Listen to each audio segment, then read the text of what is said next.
أعوذ بالله من الشيطان الرجيم بسم الله الرحمن الرحيم. அல்லாஹ் இன்னைக்கு பேசுறதுக்கு எனக்கு இந்த வாய்ப்பை தந்தால்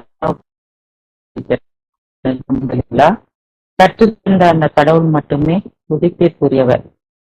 இந்த வார சிந்தனை அப்படிங்கிற தலைப்புல நம்ம பார்த்துட்டு வரோம். இன்னைக்கு நம்ம பார்க்க போற தலைப்பு மிக்க கருணையாளர். ஒவ்வொரு நேர தொழுகையிலுமே நம்ம ஓதுறப்பெல்லாம் நம்ம சொல்றோம் ரஹ்மான் அர் ரஹீம், மிக்க அருளாளர் மிக்க கருணையாளர். அதே மாதிரி குர்ஆன் ஒவ்வொரு சூரா தலைப்புலையும் நம்ம சொல்றோம் பிஸ்மில்லாஹிர் ரஹ்மானிர் ரஹீம் அப்படின்னு. அவரு மிக்க அருளாளரா மிக்க கருணையாளரா இருக்காரு. ஒவ்வொன்றுலயுமே நம்ம சொல்லி சொல்லி படிக்கிறோம். கடவுளுடைய கருணையை பத்தி நம்ம பேசணும் அப்படின்னா அது அரை மணி நேரத்துலலாம் நம்ம பேச முடியாது.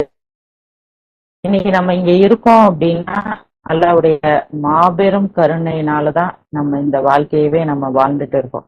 ஒவ்வொரு வினாடியும் ஒவ்வொரு நொடியுமே அல்லாஹ் நம்மளுக்கு பரிசா கருணையினால வழங்கி இருக்காரு அப்படிங்கிறத நம்ம பாக்குறோம். 18:58 சொல்றாங்க அஊது பில்லாஹி மினஷ் ஷைத்தானிர் ரஜீம் பிஸ்மில்லாஹிர் ரஹ்மானிர் ரஹீம். ஆயினும் உம்முடைய இரட்சகர் மன்னிப்பவர் கருணை நிரம்பியவர். அவர்களுடைய விளக்கம் கூறுமாறு அவர்களை அவர் அழைத்திருந்தால் அவர்களை அங்கேயே அப்பொழுதே அவர் அளித்திருப்பார். மாறாக அவர்களுக்கு குறிப்பிடப்பட்ட முன்னரே தீர்மானிக்கப்பட்ட நேரம் வரை அவர் அவகாசம் அளிக்கின்றார். அப்பொழுது அவர்கள் ஒருபோதும் தப்பித்து விட முடியாது. ஒரு அவகாசம் நம்மளுக்கு கொடுத்திருக்காரு. இந்த வாழ்க்கை தவணை இருக்கு இல்லையா, நம்ம பிறந்ததுல இருந்து இறக்குற வரைக்கும் நம்மளுக்கு இந்த இடைப்பட்ட நேரத்துல அல்லாஹ் கொடுத்திருக்கிற அந்த அவகாசமும் இந்த வாழ்க்கை தவணையும் கடவுளுடைய கருணை தான் நம்ம அடைஞ்சிருக்கோம்.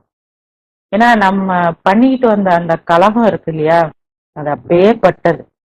அத பத்தி நம்ம கொஞ்சம் கூட சிந்திச்சு பாக்குறதே இல்லை. கலகம் அப்படின்னா அது எப்படிப்பட்டதுன்னா அது ரொம்ப ஒரு தர்க்க நிலை. அப்படிதான் அப்படின்னு மாத்தி மாத்தி ஒரு விஷயத்த குறித்து விவாதிச்சு ஒரு விஷயத்துக்கு எதிரான ஒரு போராட்டம், இல்ல கிளர்ச்சி நிலை, இல்ல எழுச்சி, எப்படி வேணாலும் சொல்லலாம்.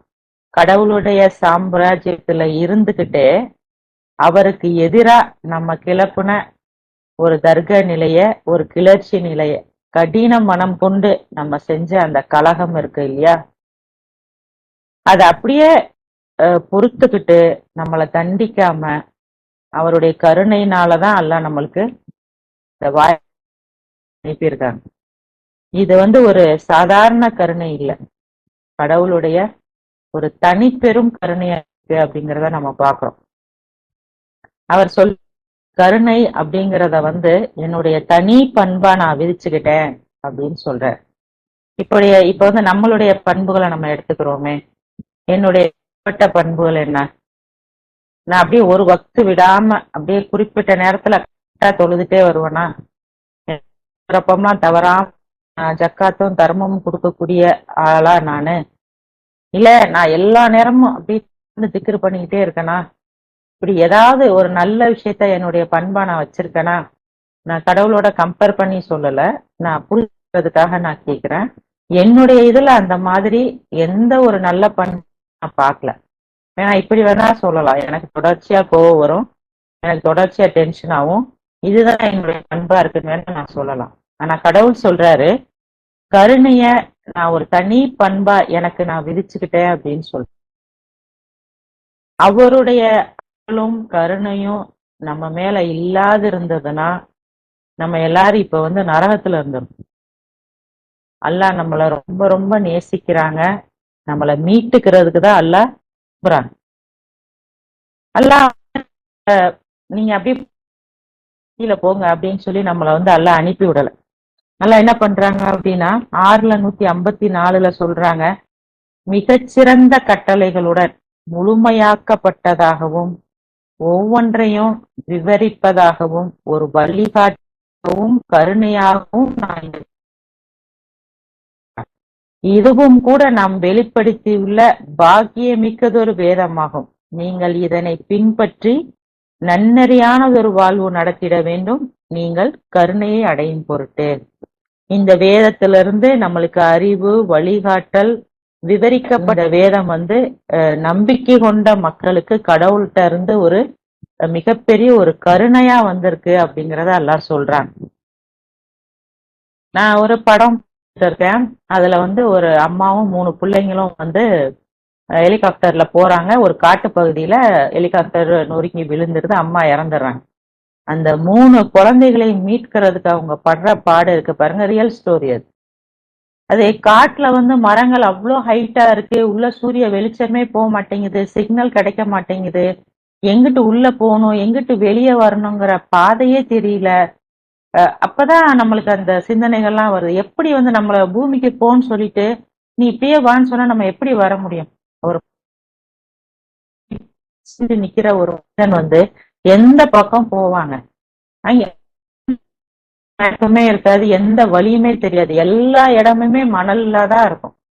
அப்ப எங்கிட்டு போனா எப்படி வெளியேறதுங்கிற வழியை எப்படி கண்டுபிடிக்கிறது? நீங்க இந்த பனி படர்ந்த நாடுகள்லாம் பாத்தீங்கன்னா வீடு மேல கூட பனி ஃபுல்லா மூடிரும். ரொம்ப டிசம்பர் அந்த மாதிரி ஜனவரி டைம்ல பாத்தீங்கன்னா ரோடு வீடுகள் எல்லாமே மூடிரும், பாதை தெரியாது. அப்போ நம்ம ஒரு ஒரு பக்கம் போகணும், சரியான பக்கம் நம்ம போகணும் அப்படின்னா நம்மளுக்கு ஒரு வழி தேவை. அதுக்காக தான் அல்லாஹ் தன்னுடைய கருணையின் வெளிப்பாடா நம்ம அப்படியே திக்குமுக்காடி போய் நின்றக்கூடாது, பரிதவிச்சு நின்றக்கூடாது, என்ன செய்யறதுன்னு தெரியலையேன்னு யோசிச்சிடக்கூடாது அப்படிங்கிறதுக்காக அவர் நம்மளுக்கு வேதத்தை கொடுத்திருக்கேன் அப்படின்னு சொல்றாங்க. நம்மளுக்கு நம்ம நம்ம எப்படி கொள்ளுவோம் இந்த வேதத்தை நம்மளுக்கு தெரியல. முடிவு எடுத்துட்டு ஒரு பெரிய பாவத்தை பண்ணிட்டு நம்ம இங்க வந்துட்டோம்.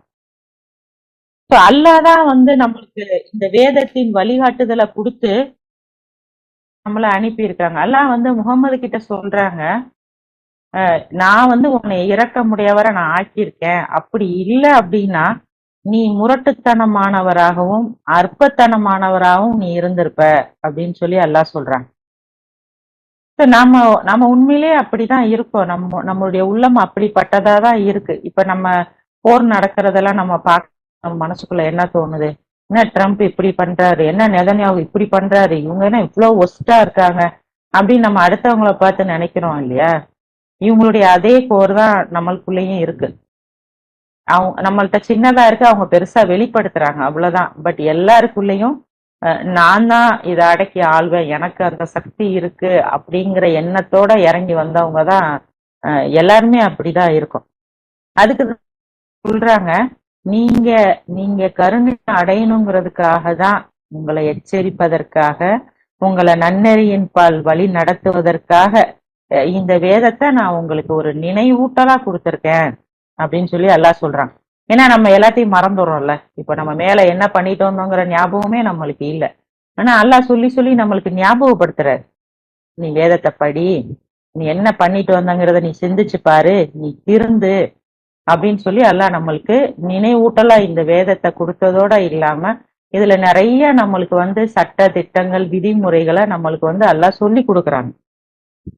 2:173 அல்லாஹ் சொல்றாங்க, தாமாக செத்த பிராணிகள், இரத்தம், பன்றிகளின் இறைச்சி, மேலும் கடவுள் அல்லாத மற்றவர்களுக்கு அர்ப்பணிக்கப்பட்ட பிராணிகளை மட்டுமே நீங்கள் உண்ணுவதற்கு அவர் தடை செய்கின்றார். வன்மத்துடனோ அல்லது வேண்டுமென்றோ இல்லாமல் இவற்றை உண்ணுவதற்கு ஒருவர் நிர்பந்திக்கப்பட்டால் அவர் எந்த பாவத்திற்கும் உள்ளாவதில்லை. கடவுள் மன்னிப்பவர், மிக்க கருணையாளர். அல்லாஹ் ஒரு சட்டத்தை கொடுக்குறாங்க, இதுதான் உங்களுக்கு விதி, இத நீங்க ஃபாலோ பண்ணுங்க அப்படின்னு சொல்லி அல்லாஹ் அவர் தான் ஒரு சட்டத்தையே நம்ம கொடுக்குறாரு.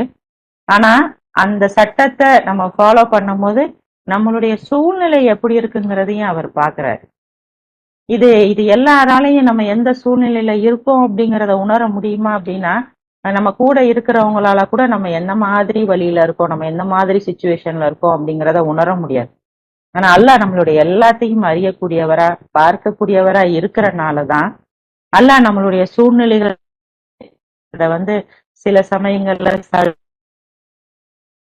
இப்ப நம்ம நோன்பு பார்த்தோம்னா நம்மளுக்கு உடம்பு சரியில்லை அப்படின்னா சரி நீ அப்புறம் எடுத்து வச்சுக்கோ அப்படின்னு சொல்லி ஒரு சலுகை நம்மளுக்கு கொடுக்குறாரு.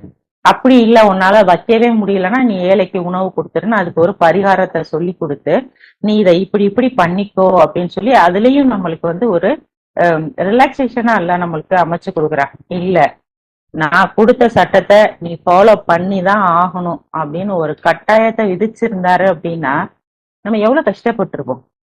அல்லாவுடைய கருணையினாலதான் இந்த மாதிரி சலுகைகளையும் பரிகாரங்களையும் அல்லாஹ் நம்மளுக்கு கொடுத்திருக்காரு, நம்மளுடைய சூழ்நிலைய அறிஞ்சு கொடுத்திருக்காரு அப்படிங்கிறத நம்ம வந்து உணர்றோமா.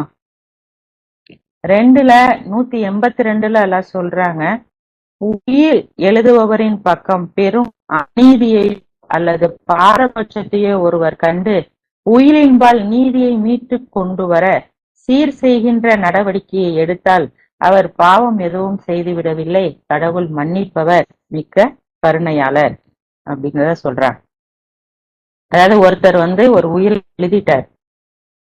இப்போ இந்த விஷயத்துல போய் நம்ம எதுக்கு தலையிட்டு, இது அவருடைய முடிவு, அவர் குடும்பம், இதுக்கு நம்மளுக்கும் எந்த சம்பந்தமும் இல்லை அப்படின்னு சொல்லி நம்ம வந்து விலகிடாம, இல்ல இது தப்பா இருக்கே, இது யாருக்கோ ஒருத்தருக்கு இது துரோகம் ஆகுதே அப்படின்னு சொல்லிட்டு அந்த நியாயத்தை சரி செய்யணும்னு போகும்போது அல்ல கருணை வந்து படும் பொழுது அவர் மேல மட்டும் இல்ல, யாரு வந்து நியாயம்னு நினைக்கிறோ நியாயத்தின் பக்கிறாங்களோ அவர் மேலையும் கடவுளுடைய கருணை இருக்கு அப்படின்னு சொல்லி நியாயமான செயல்கள் செய்யறதுக்கு அல்லாஹ் நம்மளுக்கு தூண்டுறாங்க அப்படிங்கிறதையும் நம்ம இந்த வசனத்துல பாக்குறோம். 178 அல்லாஹ் சொல்றாங்க, நம்பிக்கை கொண்டோரே உங்களைத்தான் கொலைக்கு எதிரான நடவடிக்கையின் போது சமநீதி என்பதை சட்டமாக உங்களுக்கு விதிக்கப்பட்டுள்ளது. சுதந்திரமானவருக்கு சுதந்திரமானவர், அடிமைக்கு அடிமை, பெண்ணுக்கு பெண். பலியானவரின் உறவினரால் ஒருவர் பிழை பொறுத்து கொல்லப்பட்டால் நன்றி அறிதலான ஒரு நடத்தை வழக்கத்தில் உள்ளது. எனவே நியாயமான ஒரு நஷ்ட ஈடு செலுத்தப்பட வேண்டும். இது உங்களுடைய இரட்சகரிடமிருந்து துயர் துடைப்பாகவும் கருணையாகவும் உள்ளது. இதற்கு அப்பாலும் வரம்பு மீறுகின்றவர்கள் வழி நிறைந்ததொரு தண்டனை. அது முதல் மரண தண்டனை அப்படிங்கிற ஒண்ணு, பழி வாங்குறது, இது எல்லாத்தையும் தாண்டி அல்லாஹ் வந்து ஒரு மன்னிப்பையும் ஒரு துயர் துடைப்பான ஒரு விஷயத்தையும் செய்யறதுக்கு வந்து மனிதர்களை ஊக்குவிக்கிறாங்க. நம்மளுடைய சட்டத்துல பாத்தீங்கன்னா ஒண்ணு வந்து தப்பு பண்றவன் தப்பிச்சு போயிடுவான், அப்படி இல்லைன்னா தப்பு பண்றவங்களுக்கு மரண தண்டனை. இப்ப நம்ம சமீபத்துல கூட ஒரு விஷயத்துல நம்ம தந்தை மகனை கொண்ட வழக்குல வந்து உங்களுக்கு சொன்னாங்க. இப்போ இவங்கள மரண தண்டனை அவங்களுக்கு விதிக்கிறதுனால ஒரு நீதி ஏற்படுது. ஆனா அந்த 9 குடும்பங்களுடைய நிலை என்ன ஆகுது? அல்லாஹ் வந்து இந்த இடத்துல தண்டிக்கிறதுக்கு மட்டும் வாய்ப்பு கொடுக்கல, மன்னிக்கிறதுக்கும் வாய்ப்பு கொடுக்குறாரு. 2 குடும்பங்களும் பயன் பெற மாதிரி என்ன பண்ணலாம் அப்படிங்கிற அந்த ஒரு கருணையோட ஒரு விஷயத்த அல்லாஹ் நம்மளுக்கு சொல்றான். இப்ப பாதிக்கப்பட்டவங்களுக்கு பணம் கொடுக்கறதன் மூலியமா அந்த வந்து ஒரு குற்ற உணர்வுல இருந்து அவர் வெளியே வரார். அந்த பாதிக்கப்பட்டவரு இவரை மன்னிக்கிறதன் மூலமா ஒரு உயர்ந்த நிலையை அடைகிறாரு. அவர் குடும்பத்திற்கு தேவையான ஒரு பொருளாதார நிதி உதவியும், அதான் அவங்களுக்கு ஒரு துயர் துடைப்பாவும் அல்லாத அல்ல. இந்த வாழ்க்கை மட்டும் இல்லாம மறுமையும் சேர்த்தே ஒரு நன்மை அடைகிறதுக்கான வழியை நம்மளுக்கு இதுல 2 தர்றது அப்படின்றது அவருடைய கருணை வெளிப்பாடா இருக்கு அப்படிங்கிறத நம்ம பாக்குறோம். 4:16 சொல்றாங்க, விபச்சாரம் தண்டிக்கப்பட வேண்டும். அவர்கள் வருந்தி மேலும் சீர்திருத்தி கொண்டால் நீங்கள் அவர்களை விட்டுவிட வேண்டும். கடவுள் மன்னிப்பவர், மிக்க கருணையாளர். அதாவது இவங்க இந்த மாதிரி விபச்சாரம் பண்றவங்க அது அது தெரியாமலும் செய்யலாம், தெரிஞ்சும் செய்யலாம். எப்படி செஞ்சாங்கன்னாலும் அவங்க அல்லாஹ் கிட்ட அவங்க மன்னிப்பு சொல்றாரு.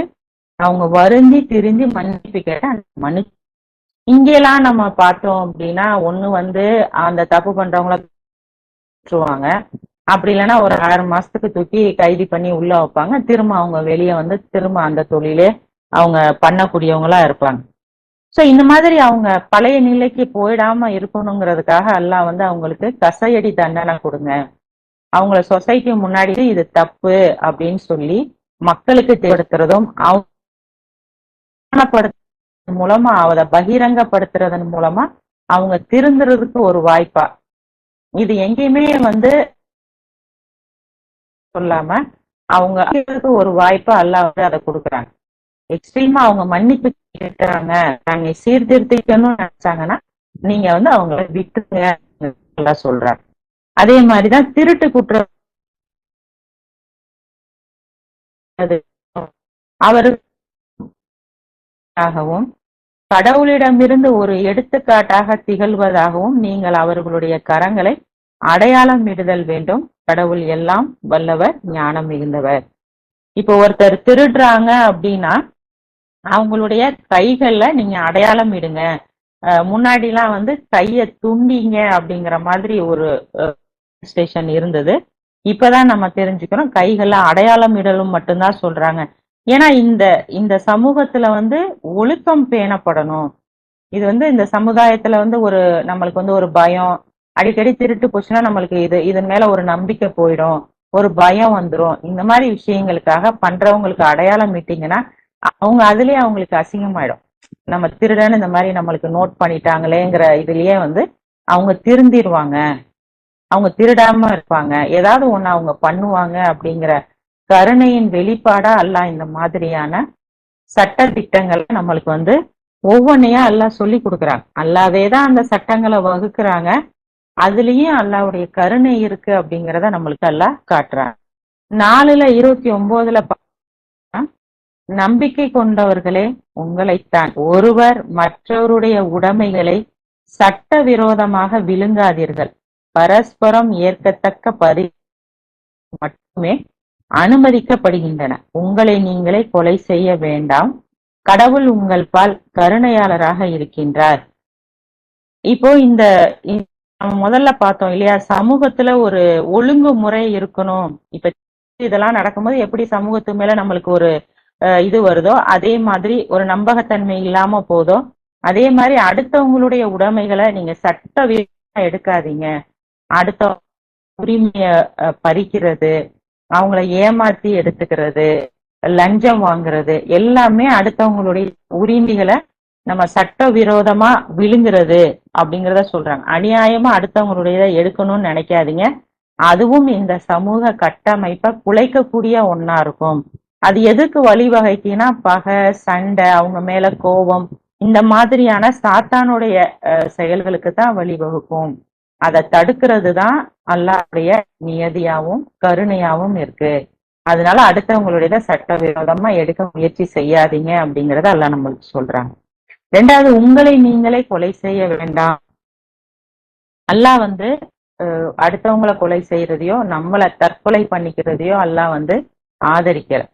இப்ப மனிதனுக்கு வந்து ரொம்ப கோவத்தின் யார் மேலேயாவது உள்ள கோவத்தின் காரணமா அவங்க உடனே சாகிறதுக்கு முடிவெடுக்கிறாங்க.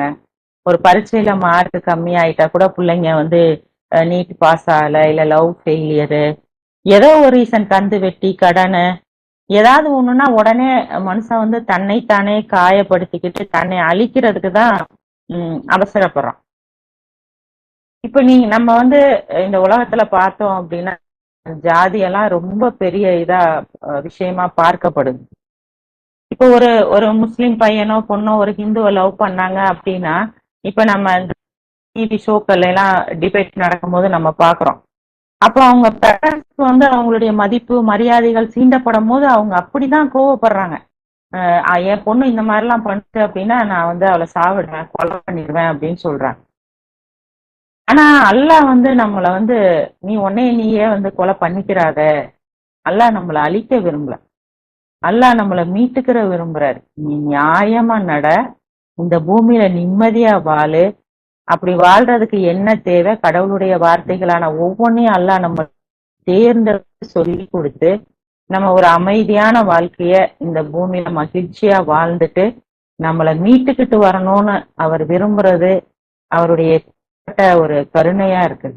ஒரு வதந்திய கூட அல்லாஹ் சொல்றாரு, நீ நம்பிராத, நீ நம்பிட்டு நான் இப்படி தப்பா நினைச்சிட்டேனே அப்படின்னு நீ வருத்தமும் கை சேதமும் இல்லாம இருக்கணும்னா நீ அந்த விஷயத்த சரி பார்த்துக்க அப்படின்னு சொல்லி நல்லா ஒவ்வொரு விஷயத்திலயும் நம்ம மனசு கஷ்டப்பட்டுறக்கூடாது, நம்ம வருத்தப்பட்டுறக்கூடாதுங்கிறதுக்காக இப்படி ஒவ்வொன்றையும் நம்மளுக்கு விவரிச்சு விவரிச்சு சொல்றாரு.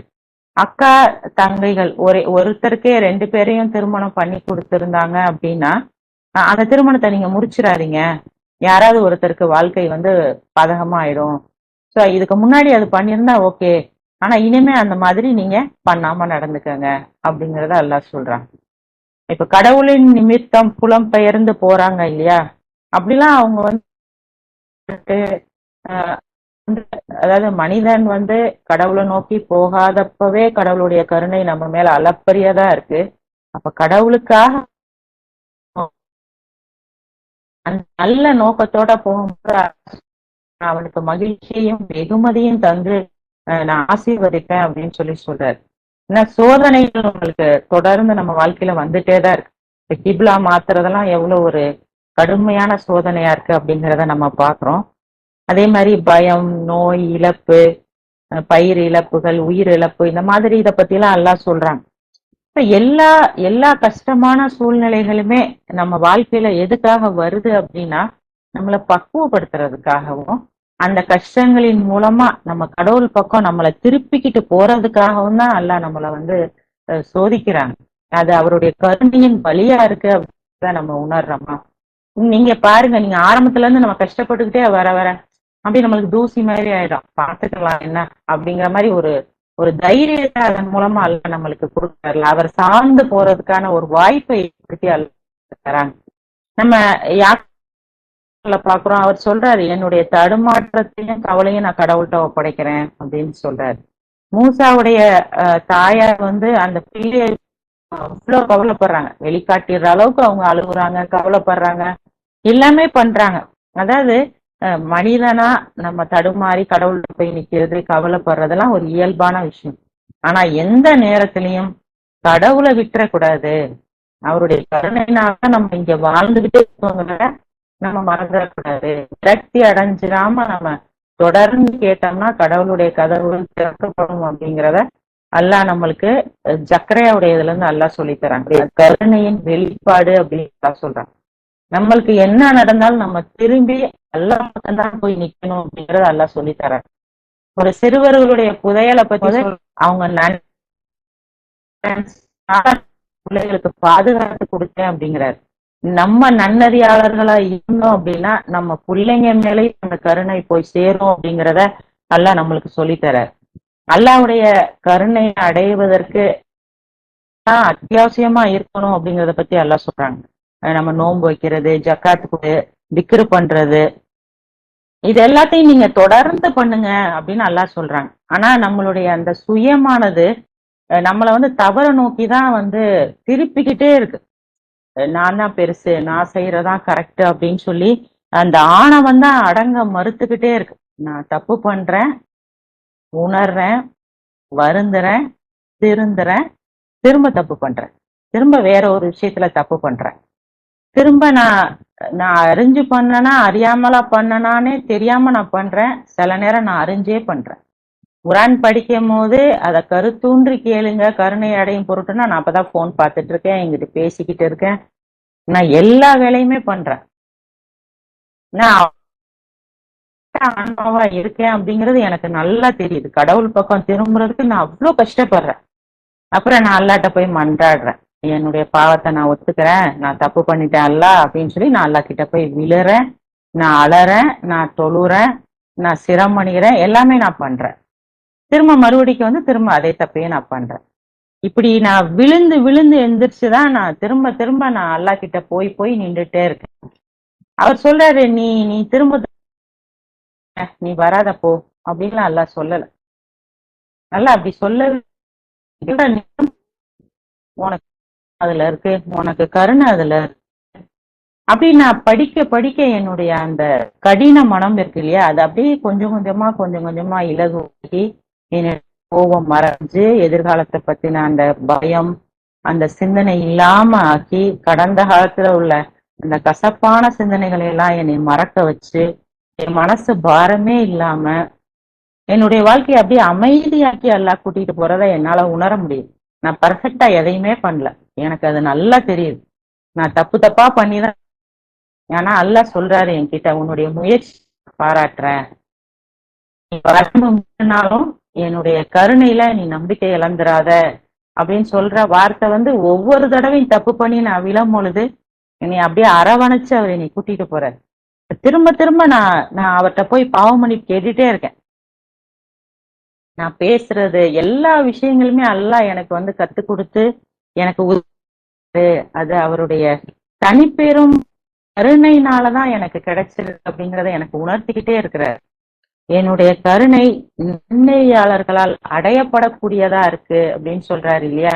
நான் எப்படியாவது அந்த நிலையை அடைஞ்சிருவேன் அப்படிங்கறத நோக்கி என்னைய நல்லா ஓட்ட வச்சுக்கிட்டே இருக்கிறார். அல்ஹம்துலில்லாஹ். அல்லாஹ்வுடைய கருணையாலதான் இந்த இந்த உபதேசத்தை நம்ம கேட்கிறோம். அல்லாஹ்வுடைய வார்த்தைகளை, அல்லாஹ்வுடைய வழிகாட்டுதலை நம்மளை தொடர்ந்து கேட்க வச்சுக்கிட்டே இருக்கிறாரு அல்லாஹ். அல்ஹம்துலில்லாஹ். அவர் நினைச்சிருந்தாரு அப்படின்னா அவர் சொல்றாரு, உன்கிட்ட ஏதாவது நான் நல்லதை பார்த்திருந்தேன் அப்படின்னா நீ இழந்ததை ஃபுல்லா நான் உனக்கு திருப்பி கொடுப்பேன் அப்படிங்கிற. நம்மளுக்கு எல்லாம் திருப்பி இல்லையோ, அல்லாஹ்வுடைய அருளும் கருணையுமே நம்மளுக்கு ரொம்ப பெரிய ஒரு செல்வமா அல்லாஹ் நம்மளுக்கு கொடுத்திருக்காரு. நம்ம அனாதையா நின்றோம், நம்மளுக்கு புகலிடத்தை கொடுத்தாரு. வழி தவறி நின்றோம், வழிகாட்டுதலை கொடுத்தாரு. தொடர்ந்து நினைவூட்டல்களை கொடுத்து நம்மளை திருத்திக்கிட்டே இருக்காரு. ஒவ்வொரு நிமிஷமும் வினாடியும் நம்மளை மூச்சு விட வைக்கிறாரு. நம்மளுடைய இதயத்தை துடிக்க வைக்கிறாரு. ஒவ்வொரு தடவையும் தண்ணி குடிச்சிட்டு நம்மளுடைய சிறுநீரகத்தை வேலை செய்ய வச்சு நம்மளுடைய கழிவுகளை வெளியேற்றுறாரு. ஒவ்வொரு செகண்டும் நம்மளுடைய ரத்தம் மேல இருந்து கீழே வர சுழற்சி செய்ய வச்சுக்கிட்டே இருக்காரு. ஒவ்வொரு வேளையும் நம்ம சாப்பிட சாப்பிட நம்மளுடைய சாப்பாடை அவர் செமிக்க வச்சுக்கிட்டே இருக்கிறாரு. ஒரு கண்ணுல ஒரு தூசி உழுவுது, அதை கூட நம்மளால எடுக்க முடியல. 1 hour 2 hour கண்ணு உறுத்தி நம்ம பாடாப்படுறோம். அவரே அதுக்கப்புறம் நம்மளுக்கு சரி பண்ணி விட்டாலே தவிர நம்மளுக்கு சரி பண்ண தெரியல. நம்ம சாப்பிடுறோம், ஒரு துளி ஒரு சின்ன பீஸ் போய் உணவுக்குள்ளாக்கி பதிலா மூச்சுக்குள்ளாக்கி போயிடுச்சுன்னா அப்படியே நம்மளால அடைச்சிருது. நம்மளுக்கு திரும்ப நம்மளுக்கு மீட்டுக்கிற தெரியுதானா தெரியல. ஒரு இருமல் மூலியமா அல்லாஹ் அதை அப்படியே மேல கொண்டுகிட்டு வெளியேற்றி விடுறாரு. விஷயத்தையும் அவருடைய கருணையினாலதான் நம்ம அடைஞ்சிட்டு இருக்கோம் அப்படிங்கிறத நம்ம உணர்றோமா? அல்லாஹ் சொல்றாரு, கருணையும் கொண்டு நீ பெருமகிழ்வு அடையணும், நீ சேகரிக்க முடிஞ்ச எல்லா செல்வத்தையும் விட இதுதான் மேலானது அப்படின்னு சொல்றாரு. வார்த்தைகளால் விவரிக்க முடியாத அளவுக்கு அல்லாஹ் எண்ணற்ற கருணைய அருட்கொடைகளை நம்ம மேல அப்படியே பொழிஞ்சிருக்கேன் அப்படின்னு சொல்றாரு. இந்த உலகத்துல உள்ள அத்தனை பேரு நம்ம முன்னாடி நின்றாலும் அல்லாஹ் கொடுக்கணும்னு நினைச்சா யாராலையும் தடுக்க முடியாது, தடுக்கணும்னு நினைக்கவும் முடியாது. நம்ம பிரார்த்திக்கின்ற ஒவ்வொன்றையும் நம்மளுக்கு சரியான நேரம் பார்த்து கொடுக்கணுமா வேணாமா, உடனே கொடுத்துடலாம், கொஞ்ச நாள் கழிச்சு கொடுக்கலாம், இதை இவனுக்கு கொடுக்கவே கூடாது, கொடுக்க கேட்டு போயிடுவான் அப்படின்னு அந்த அந்த கரெக்டான டைமிங் பார்த்து அவர் பண்றது இருக்கு இல்லையா. அவர் நம்மளை மறக்கவும் இல்லை, நம்மளை கைவிடவும் இல்லை. அவருடைய கருணையை நம்ம மேல அப்படியே சூழ்ந்து வச்சிட்டு இருக்காரு அப்படிங்கிறத அந்த அளவிட முடியாத அந்த தனி பெரும் கருணையை உணர்ந்து நம்மளுக்கு கொடுத்திருக்கிற இந்த வாய்ப்புல எந்த ஒரு இதையுமே நம்ம அவர் பக்கம் நெகட்டிவா திருப்பிடாம அவருக்கு நன்றி சொல்லி அவர் கருணை உணர்ந்து நம்மளை திருப்பி கொள்ளக்கூடியவர்களா நம்மை அனைவரையும் ஆக்கி அருள் பாலிப்பாராக. எங்கள் இரட்சகரே, எங்கள் ஆத்மாக்களுக்கு நாங்கள் தீங்கிழைத்துக் கொண்டோம், நீர் எங்களை மன்னித்து எங்கள் மீது கருணை கொண்டாலே அன்றி நாங்கள் நஷ்டவாளிகளாகி இருப்போம். எங்கள் இரட்சகரே, மன்னிப்பையும் கருணையும் கொண்டு எங்கள் மீது பொழிவீராக. அவருடைய மன்னிப்பையும் கருணையும் அடையக்கூடிய மக்களாக நாம் அனைவரையும் ஆக்கி அருள்பாலிப்பாராக. அல்ஹம்துலில்லாஹ். அஸ்ஸலாமு அலைக்கும்.